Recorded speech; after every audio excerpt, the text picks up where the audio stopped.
ব্রাহ্মণবাড়িয়ার আশুগঞ্জ উপজেলা পরিষদ চত্বরে এক কলেজ ছাত্রীকে ইফটিজিং এর ঘটনায় আলোচিত যুবক ইমনকে ইয়াবাসহ আটক করে 6 মাসের বিনাশ্রম কারাদণ্ড দিয়েছেন ভ্রাম্যমাণ আদালত।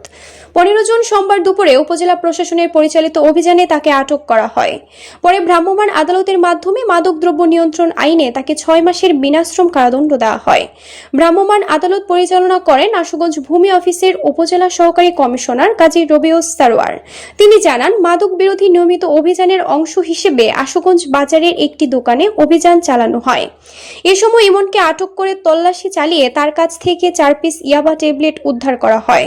পরে মাদকদ্রব্য নিয়ন্ত্রণ আইনে তাকে 6 মাসের বিনাশ্রম কারাদণ্ড এবং 50 টাকা অর্থদণ্ড প্রদান করা হয়।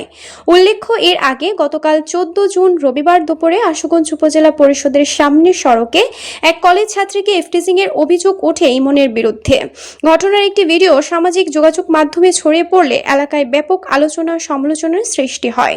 আজ তাকে ভ্রাম্যমাণ আদালতের মাধ্যমে 6 মাসের বিনাশ্রম কারাদণ্ড প্রদান করে আদালতে পাঠানো হয়।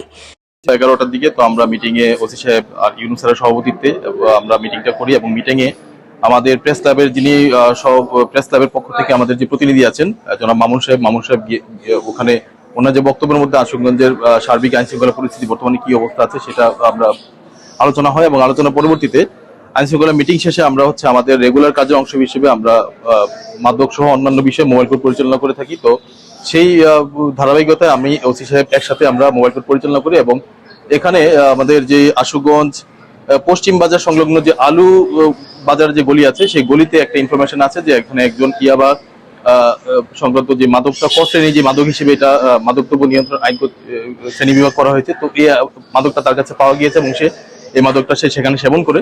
তো আমরা গিয়ে তাকে তার সার্চিং করে তার পকেটে 4 পিস ইয়াবা পাই এবং সে যেহেতু একজন মাদক সেবী হিসেবে সেখানে সে স্বীকৃত হয়। তো সেখানে আমরা যে মাদকদ্রব্য নিয়ন্ত্রণ আইন আছে 2018 সে আইনের ক শ্রেণী মাদক হিসেবে এটাকে আমরা আমলে নিয়ে তাকে তাৎক্ষণিকভাবে আমলে নিয়ে তাকে 6 মাসের বিনাশ্রম কারাদণ্ড এবং 50 টাকা অর্থদণ্ড প্রদান করা হয়।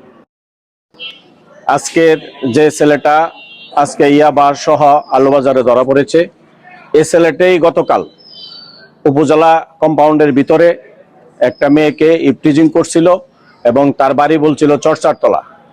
আমরা হদিস নিয়ে জানতে পারি অরিজিনালি তার বাড়ি চরচারতলা না, তার বাড়ি হইল নাটাই ব্রাহ্মণবাড়িয়া সদরে এবং সে রেলগেটে থাকে। তো আমরা মানুষের মাঝে এ ধরনের একটা ভুল বোঝাবুঝি হয়েছে। চরচারতলার নাম দেয়া কেউ যদি অন্যায় কাজ করে, ইয়াবা সেবন করে, ইয়াবা বিক্রি করে বা যে কোনো ধরনের মাদক বিক্রি করে বা ইফটিজিং করে, তাদেরকে আগে আটকাইবেন, আটকে পুলিশে দিবেন। এরপরে বিচার হবে যে সে অরিজিনালি তার বাড়ি কই, বাড়ি তার পরিচয় না, তার একটা মাত্র পরিচয় ইফটিজার মাদক।